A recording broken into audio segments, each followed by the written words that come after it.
Tibo. Good morning and welcome to the show. Very happy to have you here with us. Before we start with anything, please do introduce yourself to the people who don't know you yet. Hey, so yeah, I'm Tibo. I'm building internet businesses. It's mostly in the indie hacker way, so like a very small team, small products, very niche audiences.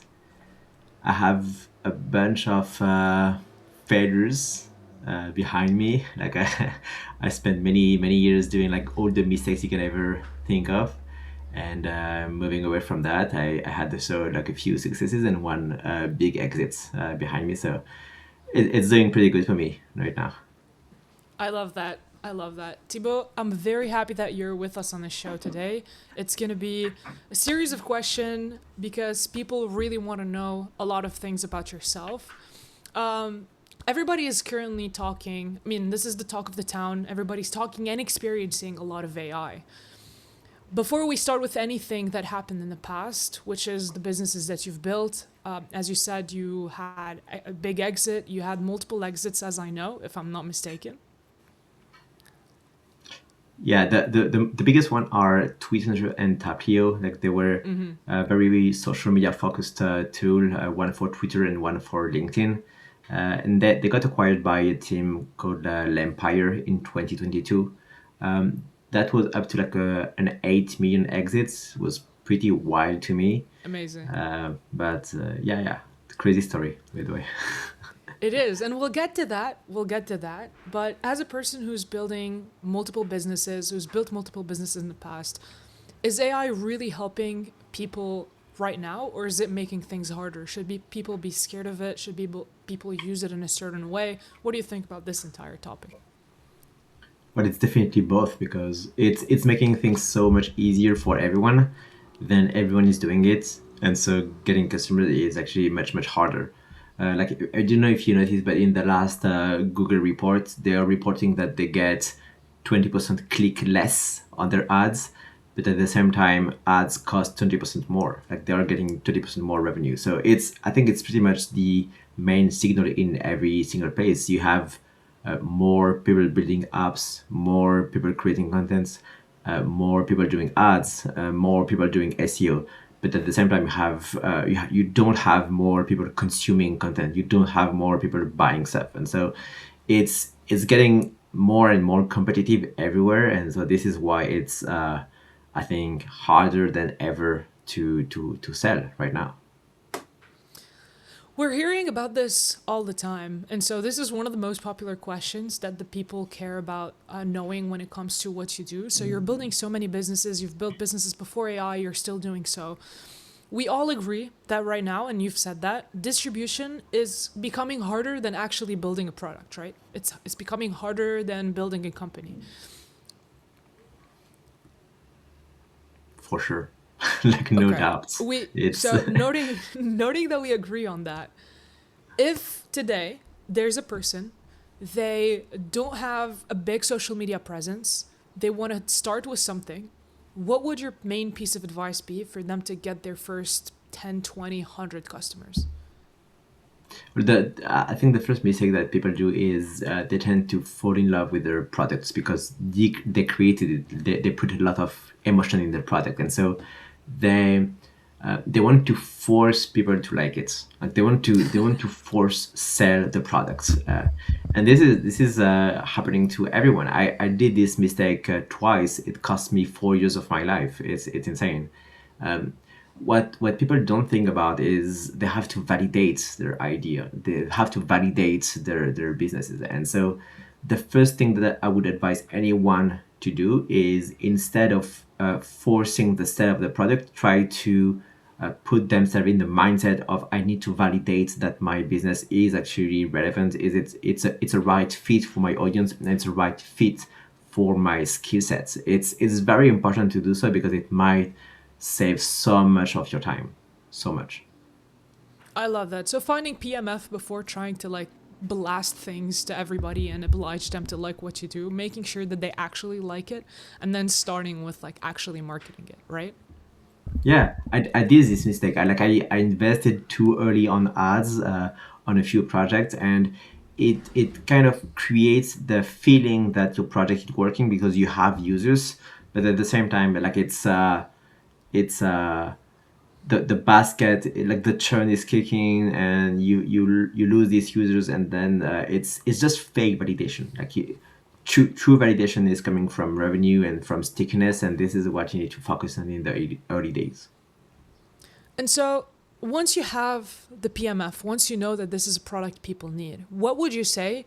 What is working for you, and what would you say would work with people? What is the most effective mass marketing channel? Like if somebody needs to really focus on one place to market, to get customers, to get leads, whatever, what would be your blueprint or perfect, I don't know, not perfect, nothing's perfect, but like your most recommended platform or method or technique?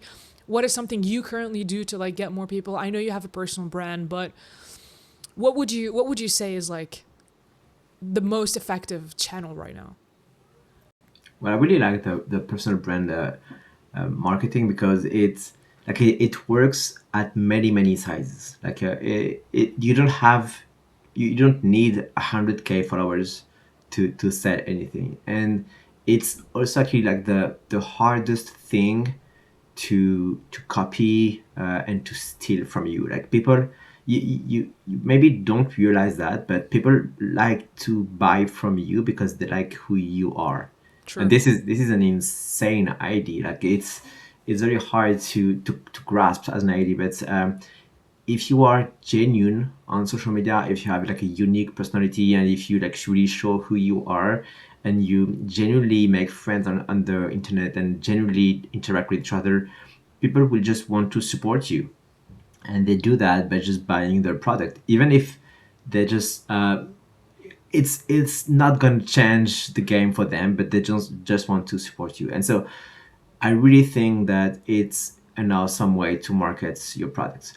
But in my case, I noticed that growing a product above 10K monthly revenue, it's rarely gonna come from personal branding, or you need to have a huge audience and a perfect fit. Um, I really saw that you need to go at a higher scale if you want to go above those 10K per month. And for me, it was really about nailing the SEO and nailing the product led growth. What it means is uh, being everywhere on queries that people search about to that may lead to your products, and at the same time building the mechanism in the product itself that would make it, I don't want to say viral, but just that may make an active user gonna grab a few of his friends in the products, which is, by the way, what worked very well for me in Hunter, in Tapio, in Rabbit. Like those products are very social product. Like our target audience, they have an audience themselves, and so if they like the products, they can easily grab other people and recommend our products, which work pretty well. I like that. I like that a lot. There is you know, I personally am in the agency space. So what I do is like I offer services, marketing services for people through X, through my personal brand. And there's something you said, which is to scale a company, whether it's B2C or B2B, by the way, I noticed the same pattern. To scale a company beyond 10K a month, it requires different strategies. Like getting started is very like there's a quote that I read one time. The founder you need to be when you're starting a company from scratch is very different from the person you need to be when you want to scale that company to higher than 10K and then higher than 50 and 100.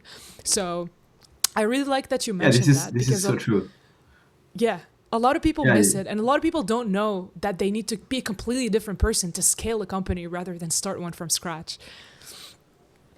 yeah, it's Um, and it's not only the 10K marathon. I think it's happening multiple times. yeah, It's basically, I think when I think about products, I think about this S curve where you find an interesting acquisition channel, you work on this one, and it's gonna get you some high growth, and then you're gonna find this like stagnation phase if you only focus on this acquisition channel until you find the next acquisition channel to unlock a bigger one, something more original, something different. you unlock it, and then you start a new S curve and new growth, new very high growth, and then stagnation again until you find the next acquisition channel. And so this is actually pretty good news because you can start pretty much every product with very simple acquisition channel by just getting your phone, like DMing your friends, very True. small scale stuff, and then figure the rest out later. I completely agree with that, and I love it. There's a person called Sam who asked you a very interesting question. He said to ask you, how do you decide whether to double down on distribution or let go? Like, how do you know if it's a marketing problem or if there's genuinely no demand for the product itself? And I think a lot of people, because like there's two schools where you read Alex Hermosi, he's like volume, volume, volume. When you put in a lot of volume, it works. And that's true when the offer is good. But how do you know if your offer is actually good? The mistake that I did in the first 4 years of my startuping journey is I was considering every signal as a win, basically, like just having users or raising money or having press doing an article about me or the product. That was a win, and so that was just good enough for me to continue and to work on my product more. I completely shifted from this mindset in Oh, 2021, where I decided to look at revenue only and just revenue. And so the only signal that I was considering was, are people finding this valuable enough so they pay for these products? And that changed everything. I even like I went a little bit further with this crazy challenge where we started building one new product every week until something stick. We built 10 products like this, and some of wow. them got like 300 in monthly revenue. So it's not nothing. Like it's interesting stuff, but that was just not enough for us to continue until Tweet Hunter. Tweet Hunter was like the 11th product I think out of this series, and it just it kicked off very fast, like very quickly. Revenue was coming in, like people were finding it very valuable, and so it was obvious validation. So I think this is very important here is, if you wonder about that, it's 99% of the case that product market fit is not there, because when product market fit is here, it's obvious that it is. Okay. Yeah, I like that. I like that a lot. It is usually obvious. Sometimes you just need to fix a few things. Sometimes you genuinely need to let go. And it is very hard, I think, for people to accept the fact that like the product is genuinely not there, and it's not as big of a problem that they thought, and just move on and try something else. But yeah, no, I like that a lot. Another person asked, "What do you think is the most overrated marketing technique right now that is not as effective as people think?" That's a very hard question. I don't know. Honestly, I'm more interested in the fit between the founder and the acquisition channel than if the acquisition channel is good in itself. And I think this is very often forgotten is, there are people that enjoy a lot doing cold emailing, and there are people that enjoy a lot doing programmatic SEO, and they are just completely different kind of persons. And so you need to, if your product relies on an acquisition channel that is really not a good fit for you, just go to the next ID and just skip it. I like that.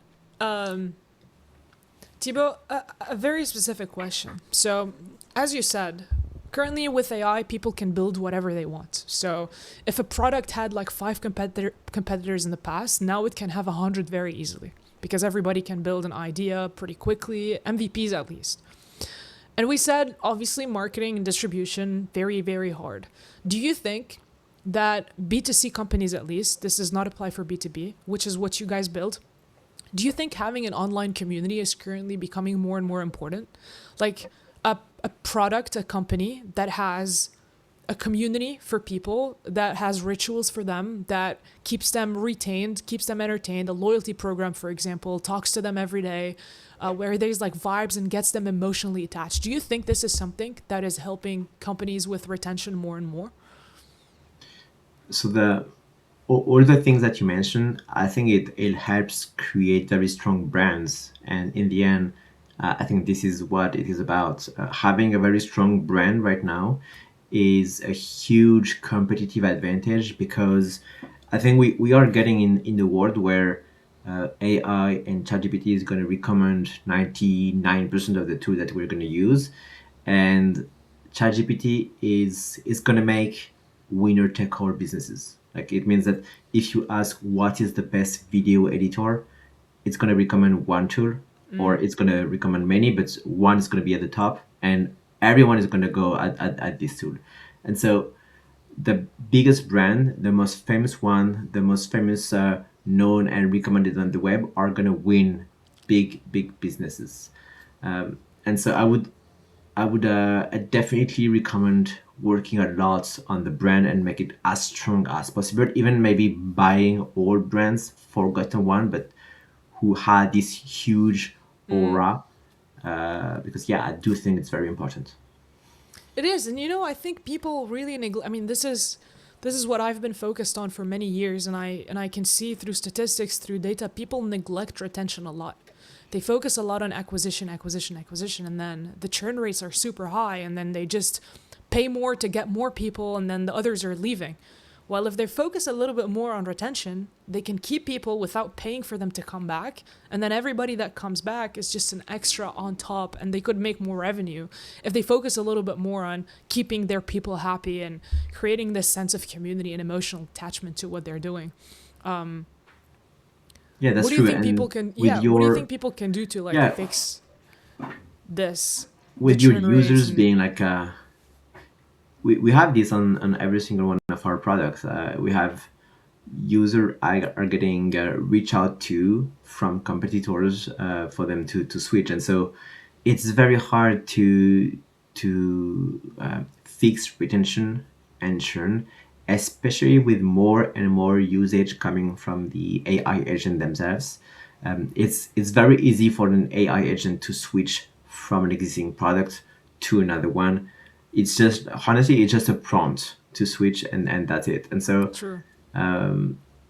this is a pending topic in my mind. Yeah, I'm totally in line with you. Like, having a community, having like this feeling of belonging into a group that is moving forward together toward a very specific goal and a common goal. Yes, I think it definitely helps. I find it very hard to build. I know that this is not really my skill set, but it's something that we would really love be able to do. I love this. Thibaut, thank you so much for answering all those questions. It was a really awesome conversation. I think people will love it because this is everything everybody's talking about now. I really hope you enjoyed it as much as I did, and thank you for coming. Yeah, that was awesome talking to you. Thank you.